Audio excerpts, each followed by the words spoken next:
सच में भाई साहब, फाइनल ट्रेलर में बहुत कुछ दिखाया गया है, पर इनमें से कितना कुछ फिल्म में भी दिखाया जाएगा या फिर बस ट्रेलर में ही रखा गया है हाइप बनाने के लिए, क्या पता। एक तो डेडपूल की स्पाइडरमैन को पोक करने वाली सीन ही देख लो। हाँ, स्पाइडरमैन से मुलाकात हो सकता है जब मल्टीवर्स का सफर में हो दोनों, मतलब वोल्वरिन और डेडपूल। पर एंड्रू, टॉबी और टॉम भैया से मुलाकात नहीं होगा ऐसा मुझे लगता है। हो सकता है पुरानी कोई ब्लैक एंड व्हाइट वाली स्पाइडरमैन से मुलाकात हो जाए। पर मुझे तो सबसे ज्यादा मजा आया भैया डेडपूल की आर्मी को देख के, जहाँ पे लेडी पुल लीड में है और इससे पता चलता है कि बंदी एक अच्छी रोल में है, मतलब सिर्फ साइड रोल में नहीं होगी, या फिर हाइप को क्रिएट करने के लिए दिखाई गई होगी, क्या पता। तो हमें जो ये कब से टीजर ट्रेलर दिखा के एक के बाद एक सीन्स दिखा के हर रोज हाइप क्रिएट कर रहे हैं एमसीयू वाले, तो फिर आखिरकार ये स्टोरी क्या होने वाला है, ये तो सबसे बड़ा सवाल और सबसे कंफ्यूजिंग सवाल है। और क्यों डेडपूल भैया वोल्वरिन भैया के पीछे पड़ा है ताकि वो उसका साथ दे सके, और क्यों उन दोनों के बीच में इतना ज्यादा खतरनाक वाला फाइट होता है, वो भी वॉइड में। तो थोड़ा ये सब लेके बात करना तो बनता है, थोड़ा फैन थ्योरी बनाना तो बनता है, क्योंकि मूवी आने से पहले इसमें तो मजा है। तो टीजर देख के ये तो पता चल रहा है कि स्टोरी की शुरुआत होती है डेडपूल भैया के घर से, जहाँ पे डेडपूल भैया पार्टी करने में बिजी है अपने फैमिली और फ्रेंड्स के साथ। पर अचानक वहाँ पे टीवीए वाले आते हैं और डेडपूल भैया को उठा के लेके जाते हैं। फिर उसे टीवीए वाले एमसीयू की सारी इवेंट के बारे में समझाता है, दुनिया भर का ज्ञान देता है एमसीयू का, और उसे एक टाइट वाला सूट भी देता है और साथ में कमाल के हथियार भी, सॉलिड हथियार। पर सवाल है डेडपूल वोल्वरिन के पास क्यों जाता है। देखिए, एक तो सिनेमा कॉन की फुटेज ये सजेस्ट करता है कि डेडपूल और वोल्वरिन की मूवी लोकी सीरीज के पहले टेक प्लेस करता है। पर यहाँ पर भी बहुत सारा सवाल उठेगा, क्योंकि लोकी के सीजन 2 में हमें दिखता है कि लोकी अभी सारे टाइमलाइन को कंट्रोल करेगा। पर यहाँ पे हमें डेडपूल और वोल्वरिन मूवी के बारे में भी पता है कि ये मूवी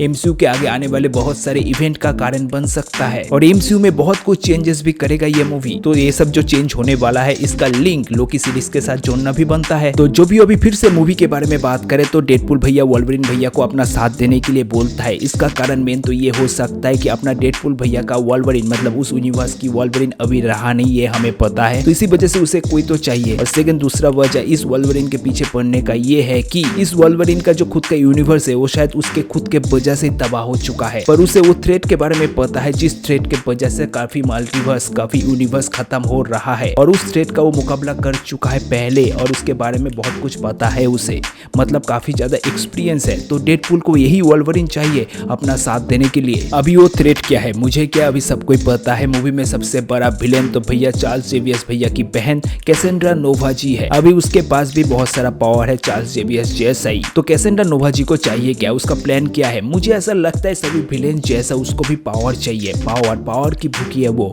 और सभी मल्टीवर्स में कंट्रोल। और साथ में ट्रेलर में हमें ये भी दिखती है कि टीवी में एक जगह पे वो एक मशीन के थ्रू टाइम और रियलिटी से छेड़छाड़ भी करती है और पावर को एब्जॉर्ब भी करती है, मतलब शायद टाइम और रियलिटी से वो पावर को एब्जॉर्ब करती है और भी ज्यादा पावरफुल होती है, क्या पता। और साथ में बंदी पूरी मल्टीवर्स से एक्स-मैन को बुला के अपना एक खुद का आर्मी भी बना चुकी है, और यहाँ पे सभी को शायद वो खुद कंट्रोल करके रखी होगी। उसके पास तो माइंड कंट्रोल का पावर है ही, और टीवीए वाले ही इसे ही पकड़ना चाहते हैं, मुझे ऐसा लगता है। अभी कुछ जगह पे हमें ये भी दिखता है कि टीवीए के सोल्जर के साथ डेडपूल भैया का फाइट हो रहा है, जबकि डेडपूल भैया को टीवीए वाले रिक्रूट किए हैं काम करने के लिए। यहाँ पे मुझे लगता है कि कैसेंड्रा नोवा जी टीवीए के जो सोल्जर्स वगैरह है उनका माइंड को कंट्रोल करके डेडपूल के अगेंस्ट में ही लड़ने को भेज देती है, मतलब खुद की तरफ कर लेती है, और इसी वजह से शायद वो फाइट शुरू हुआ होगा। अभी कैसेंड्रा नोवा जी जब सभी टाइमलाइन और मल्टीवर्स को तबाह कर रही है, तो फिर अपना डेडपूल भैया के यूनिवर्स, मतलब अपना यूनिवर्स भी तबाह हो सकता है, जो डेडपूल का सबसे बड़ा डर है। और जैसे भी करके वो अपने यूनिवर्स को बचाना चाहता है, अपने लोगों को बचाना चाहता है,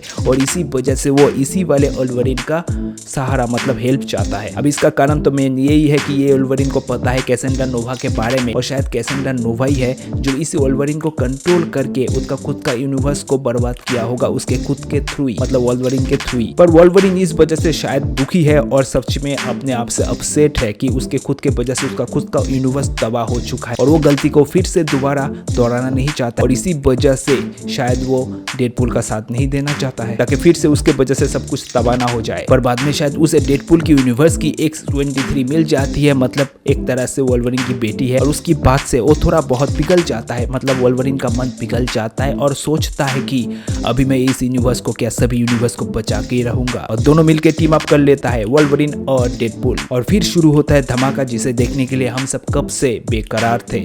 डेडपूल और वोल्वरिन का टीम अप धमाका। पर डेडपूल और वोल्वरिन वॉइड में क्यों लड़ रहे थे? तो ऐसा हो सकता है कि वोल्वरिन का यूनिवर्स तबाह होने के बाद वोल्वरिन कैसेंड्रा नोवा का पीछा कर रहा था सभी मल्टीवर्स में, वॉइड में भी, और वोल्वरिन का पीछा कर रहा था अपना डेडपूल, क्योंकि वोल्वरिन का ईगो तो आपको पता ही है, वो खुद ही सब कुछ खत्म करेगा, मतलब अकेला ही काम करने वाला म्यूटॉन है, मतलब इंसान है जो भी है, उसका ईगो इतना बड़ा है, हम सबको पता है कि वो खुद ही कैसेंड्रा नोवा को अकेला ही खत्म करना चाहता होगा। पर शायद वो कुछ वजह से सोचने भी लगा होगा कि उसका अकेले की बस की बात नहीं है, ये कैसेंड्रा नोवा बहुत ही ज्यादा पावरफुल है, तो इसे खत्म करने के लिए उसे डेडपूल का साथ भी चाहिए। तो दोनों मिलकर अपने एक ही मिशन की ओर दौड़ता है, मतलब बोल सकते हैं जंप देता है। तो ये स्टोरी थ्योरी है और ये थ्योरी कुछ कुछ जगह पे गलत हो सकता है, मतलब बहुत जगह पे गलत हो सकता है और कुछ कुछ जगह पे सही भी हो सकता है। तो यही तो देखना है, मूवी देखने के बाद यही तो जानना है कि कौन सा जगह सही निकला है और कौन सा जगह गलत। तो जो भी हो, हम फैंस को तो बस यही एंटरटेन चाहिए और इसी वजह से तो हमें MCU पसंद है। वैसे ये तो बोलना पड़ेगा, अभी एवेंजर्स एंड गेम के बाद अभी इस मूवी को लेकर सच में बहुत ही ज्यादा हाइप बनी हुई है। तो पहले मूवी देख लेते हैं, उसके बाद फिर से बात करते हैं।